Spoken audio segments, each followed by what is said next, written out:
अस्सलाम वालेकुम नाज़रीन, आप देख रहे हैं प्रोग्राम गोया और मैं हूं अरसलान खालिद। आज के प्रोग्राम में हम बात करेंगे इस वक्त जो कुछ पड़ोसी मुल्क अफ़गानिस्तान में हो रहा है, जब से वहां पर तालिबान ने कंट्रोल संभाला है और उसके बाद पूरी दुनिया की जो नज़रें हैं वो इस वक्त मरकूज़ हैं काबुल पर और बिलखसूस काबुल एयरपोर्ट पर, जहां पर बहुत सारे अफ़गान शहरी जो हैं और उनके साथ साथ मुख्तलिफ ममालिक के लोग वो इस वक्त जल्द अज़ जल्द काबुल छोड़ना चाह रहे हैं। उसके लिए वो एयरपोर्ट पर मौजूद हैं।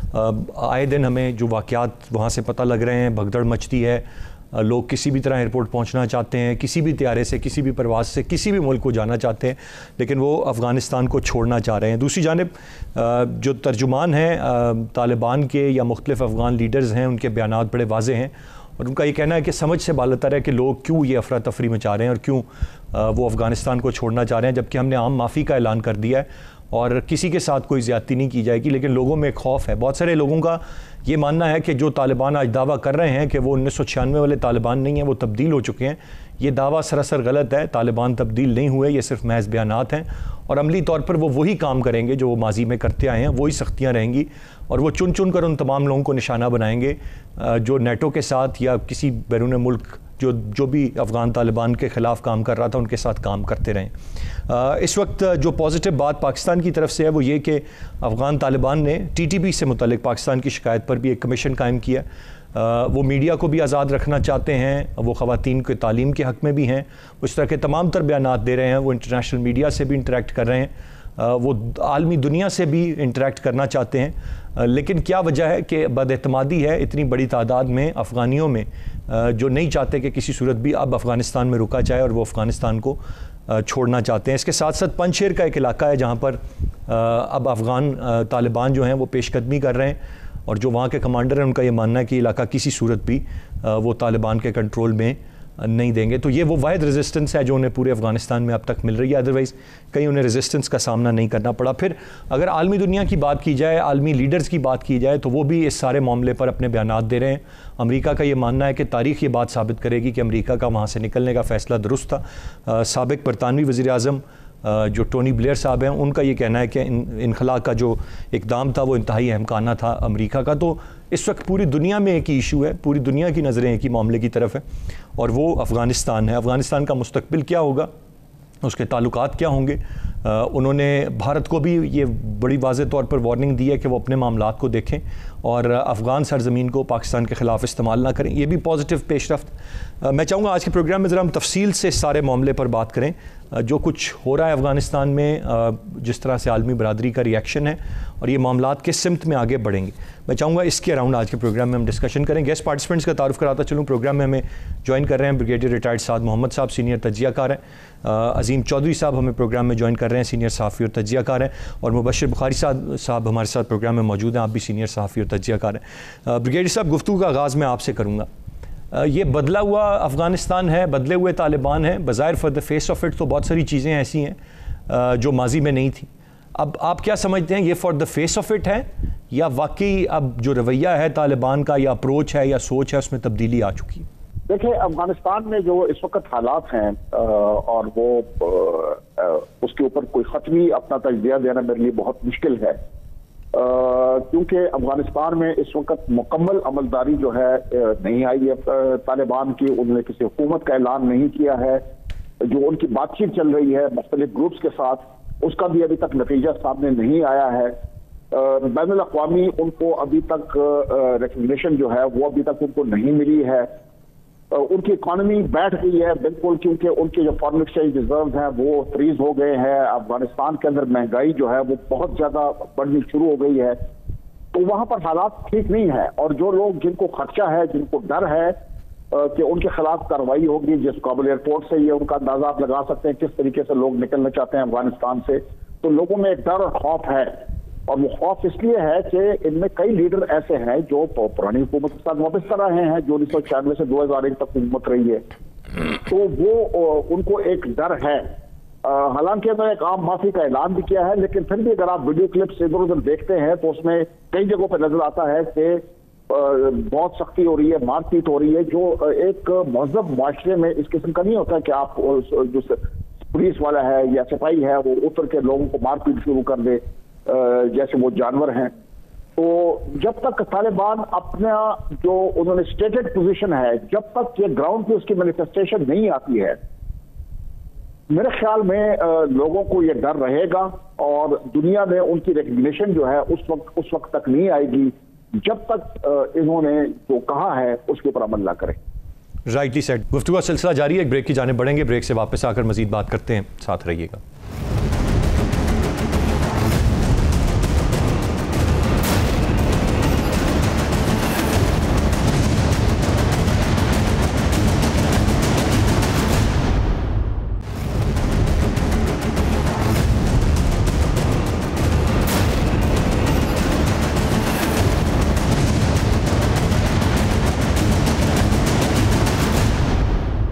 Welcome back. अजीम चौधरी साहब, आप कैसे देख रहे हैं इस वक्त जो पूरी दुनिया की तवज्जो है वो अफ़गानिस्तान पर है, लम्हा ब लम्हा बदलती सूरत हाल है, इंटरेक्ट कर रहे हैं अफ़गान, इंटरव्यूज़ दे रहे हैं तालिबान, और वो बड़ा वाज़े तौर पर ये बताना चाह रहे हैं कि हम अब बदले हुए हैं, मुख्तलिफ।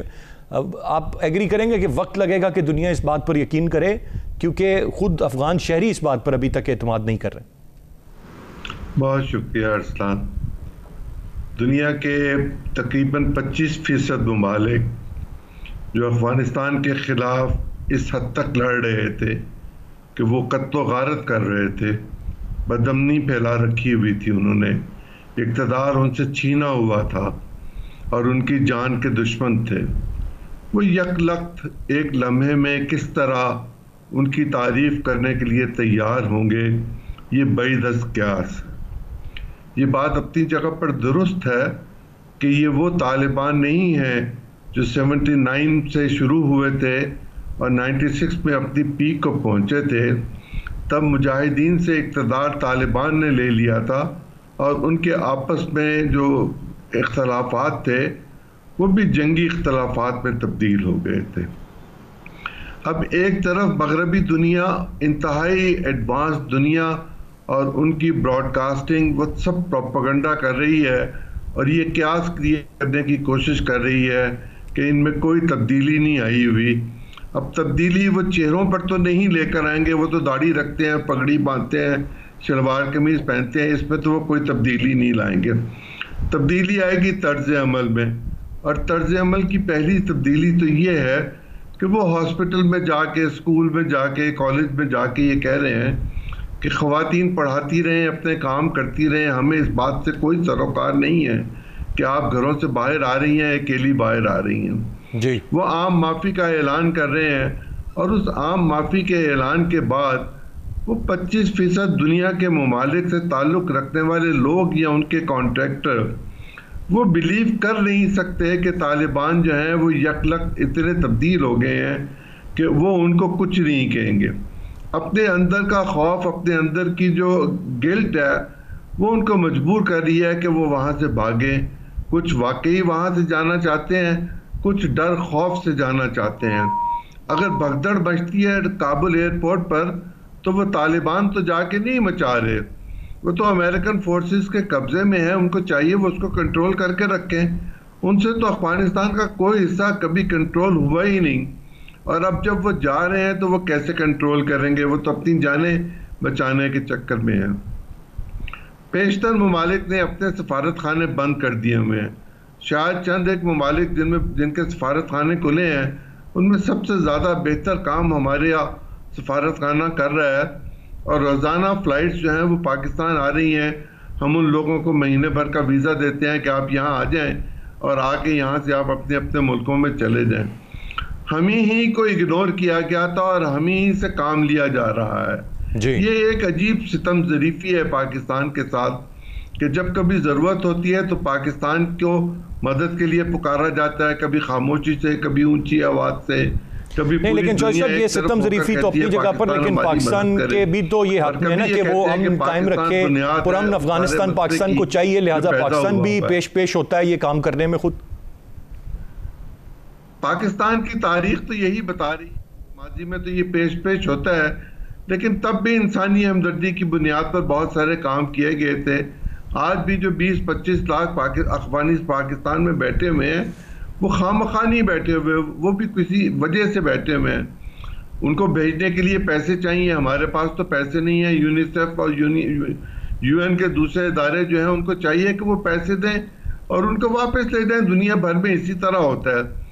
अब इस ख्याल से कि वहाँ कुछ होगा, भगदड़ मचे, मेरा नहीं ख्याल कि ये मुनासिब है। पंजशीर वादी का जो मामला है वो ज़रा मुख्तलिफ है। वो इक़्तिदार में हिस्सा मांगते हैं और जब तक ये लुई जरगा करके कोई अपना मामला तय नहीं कर लेते, अफ़गानिस्तान के अंदर इत्तफ़ाक़ राय कायम नहीं होगा और अफ़गानिस्तान में इस तरह हुकूमत भी नहीं हो सकेगी कि कुछ है ही नहीं, वहाँ कोई निज़ाम ही नहीं है, पता ही नहीं है कौन क्या कर रहा है। मेरा ये ख्याल है कि वो तमाम बाअसर लोग जो किसी न किसी तरह बात कन्वे कर सकते हैं वो उस रवायती जरगे को बुलवाने का एहतमाम करें और उस जरगे के फैसले को पूरे अफगानिस्तान पर इम्प्लीमेंट हो जाना चाहिए। वो पहले भी होता रहा है, वो अब भी होगा, वो 100 साल बाद भी होगा। उनकी सोसाइटी ऐसी है। चीन उनसे ताल्लुकात अच्छे चाहता है, रूस अच्छे चाहता है, हम अच्छे चाहते हैं और ममालिक अच्छे चाहते हैं। और वो ममालिक जो उनके साथ क्वाइट डिप्लोमेसी में मौजूद हैं और अपने मैसेजेस दे रहे हैं और अमेरिकी प्रेसिडेंट कह रहा है कि हम उनको कत्ल में भी बात कर रहे हैं और हम उनसे काबुल में भी बात कर रहे हैं, तो खुल के बात करें, मेज़ पे बैठ के बात करें और मामले को ख़त्म करें। राइट ही सर, चॉइस ऑफ पॉइंट आ गया। मैं ज़रा मुबशिर बुखारी साहब की जानिब बढ़ूँगा। मुबशिर साहब, कैसे देख रहे हैं आप इस सारे मामले को? मुख्तलिफ राय है, मुख्तलिफ ओपिनियंस हैं जो आ रहे हैं, पूरी दुनिया देख रही है कि क्या होता है, आगे क्या होता है, लेकिन अब तक के जो वाक़यात हैं, अब तक के जो इंटरव्यूज़ हैं, जो प्रेस कॉन्फ्रेंसेस हैं, वो क्या क्या नक्शा खींच रही हैं कि मुस्तकबिल क्या होगा अफ़गानिस्तान का?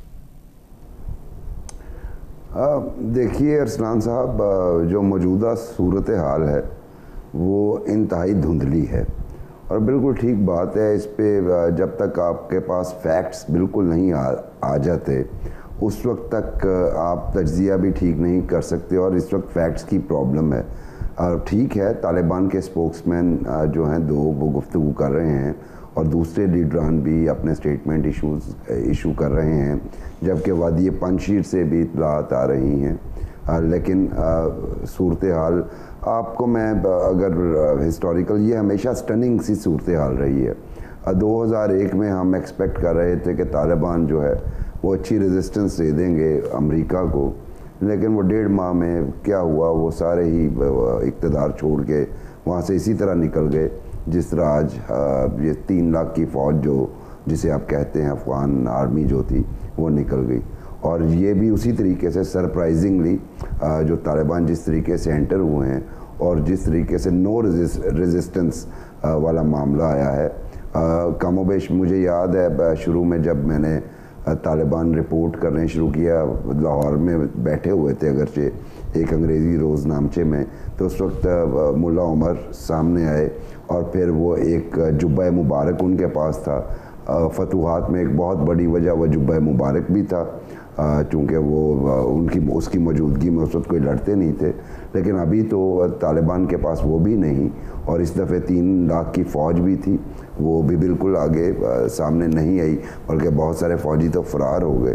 तो बात वही है जो दोस्तों ने कही कि तमाम ममालिक जो हैं और स्पेशली अमेरिका, ये तो अब उसकी ज़िम्मेदारी बनती है, चूँकि तालिबान को नेगोशिएशन टेबल पे ले जाने में पाकिस्तान का बहुत बड़ा किरदार रहा और पाकिस्तान की भी उतनी ही ज़िम्मेदारी बनती है कि जो तालिबान ने वादे किए थे उनको पूरा करें। और बज़ाहिर अभी तक तो वो एक चेंज फेज़ के साथ आ रहे हैं, लेकिन एक चीज़ जो अहम है कि आपको रेजिस्टेंस नहीं हुई, आप काबुल पे बैठ गए हैं, तो आप कम से कम ये करते कि आप वाइस प्रेसिडेंट जो हैं अमरुल्लाह और फिर अहमद शाह मसूद के साहबजादे अहमद मसूद, जब तक आप कोई पावर शेयरिंग फार्मूला जो है उसको डिवाइस नहीं कर लेते, फाइनल नहीं कर लेते, तब तक आपकी कोई एग्रेसिव पेशकदमी नहीं होनी चाहिए थी। चूँकि वादी पंजशीर का ट्रैक रिकॉर्ड हिस्ट्री ज़रा थोड़ी सी टफ़ है, तो ये एक बड़ी वॉर की तरफ ले जा सकती है। यानी जो कॉन्फ्लिक्ट हमने पहले देखा वो उसकी जो फाउंडेशन है वो वादी पंजशीर से स्टार्ट हो सकती है। ये मत भूलिए क्योंकि 3 लाख अफगान फ़ौजियों ने रेजिस्टेंस नहीं दी, लेकिन इसका ये मतलब भी कतई नहीं है कि वो बिल्कुल हथियार डाल के बैठ गए। शायद लीडरशिप के इंतज़ार में थे और वो लीडरशिप उन्हें अहमद मसूद या अमरुल्लाह की शक्ल में मिल जाए और वो रेजिस्टेंस जो है, जिसको सेकंड रेजिस्टेंस का नाम दिया है अहमद मसूद ने, वो सेकंड रेजिस्टेंस जो है वो पूरे अफ़गानिस्तान में फैल जाए और खुदा ना खास्ता वो दोबारा उसी खाना जंगी की तरफ चले जाए जो पहले रशियन इनखला के बाद हुआ था। तालिबान ने एक बहुत, अगर हम हैबतुल्लाह के स्टेटमेंट पे जाएं कि जनाब करज़ई साहब और अब्दुल्ला भी मुल्क से जाना चाहते थे, हमने उन्हें रोका इस गारंटी के साथ कि जनाब हम पावर शेयरिंग फार्मूला तय करना चाहते हैं, और अगर वो एक स्ट्राइक कर जाते हैं ये फार्मूला, तो मेरा ख्याल है ये अफ़गानिस्तान के लिए भी अच्छा होगा। और इसी तरह के इंडिकेशन, यानी ऐसा अफ़गानिस्तान ही पूरी दुनिया को काबिल कबूल होगा जिसमें तमाम स्टेक होल्डर्स को पावर में हिस्सा मिले। और अगर तालिबान ने मेजर चंक अपने पास रखा, यानी अगर ये आप 80-20 कर लें, तब भी शायद दुनिया के बहुत सारे ममालिक जो हैं इसे कबूल ना करें। दूसरी बात, तालिबान के जो फेस की बात है, मेरा ख्याल है उन्हें अपना फेस चेंज करना पड़ेगा, क्योंकि अब जो है उनके पास कोई चारा नहीं है। माजी में वो रिजिड रह के देख चुके हैं और जो अंजाम हुआ उसके सामने, तो अब तो हमसाया में सुपर पावर बैठी हुई है जो मौके के इंतज़ार में वैक्यूम क्रिएट हो तो अपना रोल प्ले करे। तो मेरा ख्याल है इतना आसान नहीं होगा। पुरानी राइटली सेड। बुखारी साहब, आपका पॉइंट आ गया। एक ब्रेक की जाने मुझे बढ़ना है। ब्रेक से वापस आकर इस वक्त जो अमेरिका के बयानात हैं और बिलखुसूस जो इस वक्त भारत में बेतहाशा तशवीश है भारतीय मीडिया में, आवाम, मैं चाहूँगा ज़रा उस पर हम कुछ बात करें। सेकेंड हाफ में साथ रहिएगा।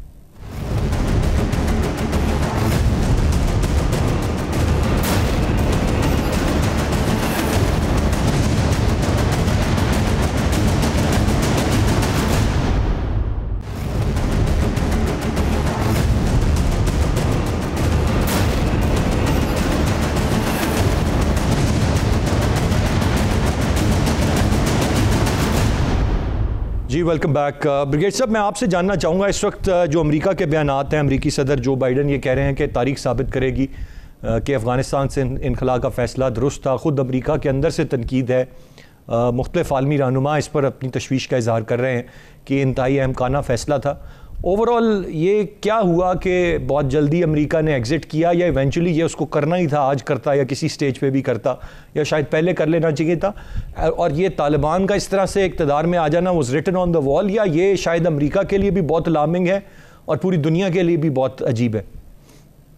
देखिए, अमेरिका जो था वो यहाँ पर वो उसकी जो मौजूदगी थी 20 साल उन्होंने लगाए, लेकिन उन्होंने अफगानिस्तान को स्टेबिलिटी नहीं दे सकते। देखिए, अफगानिस्तान कोई वेस्टर्न डेमोक्रेसी का मॉडल नहीं है, वहां पर ये सिस्टम नहीं चल सकता जो एक मुसलत करने की वो एक कोशिश कर रहे थे। उससे क्या हुआ कि एक इंतहाई करप्ट और वॉरलॉर्ड और उसके बाद इनकॉम्पिटेंट लोग जो है वो बरसर इक़्तिदार आ गए, सामने लोगों को उन्होंने खून चूसना शुरू कर दिया। मैं जो ये तालिबान की विक्ट्री है, इसको अगर आप इस तनाजुर में देखें कि ये इस तरह नहीं है कि उनकी बहुत पजीराई है और उनको जो है लोगों ने एकदम सपोर्ट किया, वो उन्होंने वो कर दिया। इसमें मैं ज्यादा अशरफ गनी और उनकी हुकूमत की करप्शन और उनकी इनएप्टीट्यूड और जो उनका रवैया रहा बातचीत करने से न जाना तालिबान के सामने और फिर फरार हो जाना, इससे आपको अंदाजा हो सकता है। अभी मैं आपको बताऊं कि ये जो अभी हक़ाइक़ जो सामने आ रहे हैं, अप्रैल के बाद अफगान नेशनल आर्मी को पे नहीं मिली है, उनको राशन नहीं मिले हैं, वो इधर से लोगों से रोटियां मांग के खाते थे, उनको लॉजिस्टिक्स एमुनिशन उनके पास खत्म हो गया था तकरीबन, जिधर भी वो थे। आप मुझे बताएं कि इस किस्म की फौज जो होगी वो कैसे लड़ेगी जिसके पास तनख्वाह नहीं है, जो रोटी लोगों से मांग के खा रही है और जिसके पास एमुनिशन नहीं है डिफेंस करने के लिए। अभी अमेरिका जो है वो निकल गया, मेरे ख्याल में ये बेहतर फैसला था कि अमेरिका निकल गया है। नहीं, लेकिन ब्रिगेड साहब, क्या ये चीजें प्लान नहीं थी, या ये बिल्कुल बस किसी भी तरह अमेरिका जान छुड़ाना चाहता था कि हम यहाँ से निकल जाएं, बाकी जो होता है this is not our concern? मेरे ख्याल में उन्होंने रियलाइज कर दिया था कि जो ये पिछले 20 साल भी ये करते रहे हैं, ये सस्टेनेबल नहीं है, ये नहीं कर सकते हैं। 20 साल में आपने एक नई अफगान एक ट्राइबल सोसाइटी के ऊपर एक वेस्टर्नाइज जो जमहूरी अमल है वो आपने मुसलत करने की कोशिश की।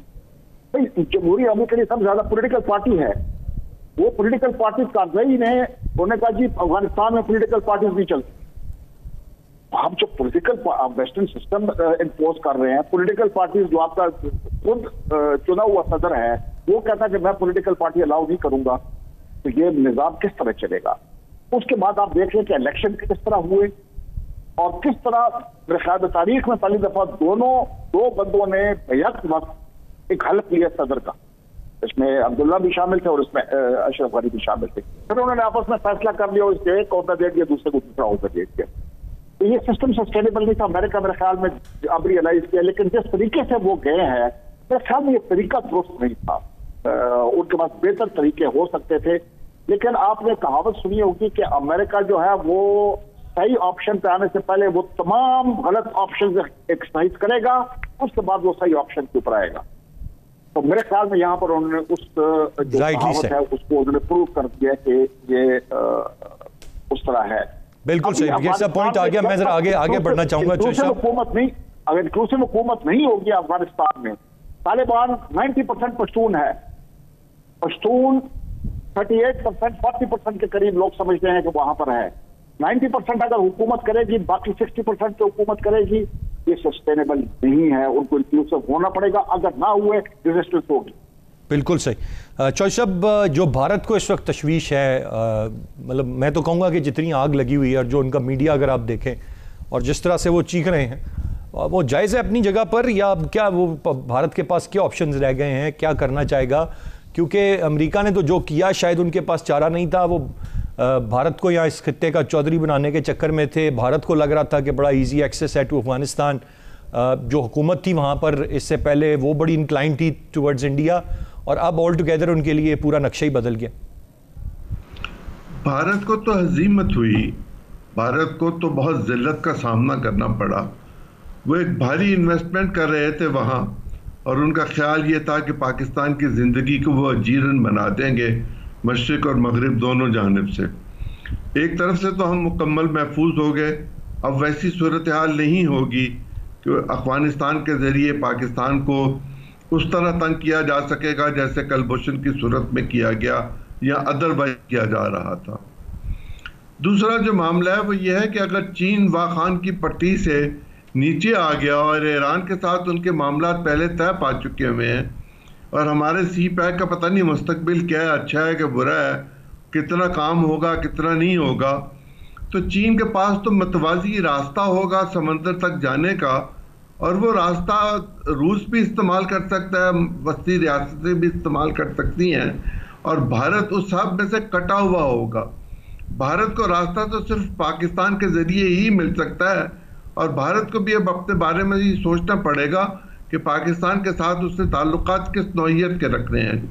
अगर उसने मुहाजराई करनी है तो फिर वो वस्त एशिया तक नहीं जा सकेगा, और पहले तो वो अफगानिस्तान के ज़रिए जाना चाहता था और जाता था, अब उसके लिए बहुत मुश्किल हो जाएगी। भारत के अंदर जो तनकीद हो रही है वो भारत की दीगर जो गलतियां हैं मोदी हुकूमत की और जो उनकी कार्रवाइयां हैं उसमें इजाफा हो गया, और भारत के अंदर मोदी के लिए भी अब हुकूमत करना को बहुत आसान नहीं होगा, बहुत मुश्किल सूरत हाल होगी। और चीन का रास्ता रोकने का जो ख्याल था, मेरा ख्याल है अब चीन का रास्ता वो नहीं रोक सकेंगे। चीन मुआशी तौर पर दुनिया का मजबूत तरीन मुल्क है, और रूस के साथ मिलकर वो एक नई हिकमत अमली के तहत इस इलाके में, इस खत्ते में अब अपना काम लेकर चलेंगे।